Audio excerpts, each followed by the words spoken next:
Introducing the Cooling System Diagnostic Program by Powerbuilt. These kits offer a fast and professional solution to detect leaks in the cooling system. Kit number 145 is ideal for US and Japanese vehicles. Let's start by matching the test adapter to the reservoir cap or radiator cap. Simply screw the test adapter on tight. Now you are ready to pressurize the system. To do this, you will need our Cooling System Pressure Test Pump Kit, part number 647642. Let's connect the test pump to the test adapter and make sure to close the relieve valve before pumping. As you start to pump and pressurize the system, make sure to check your service manual to ensure you are pumping to the correct PSI. In this test, we will pump to 15 pounds of pressure for this vehicle. What we are looking for are any leaks coming from any of the hoses or radiator connections.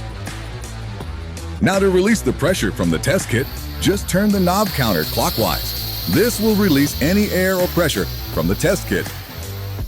Disconnect the test adapter kit, and now you have completed this test. All of our kits come with full instructions inside each case.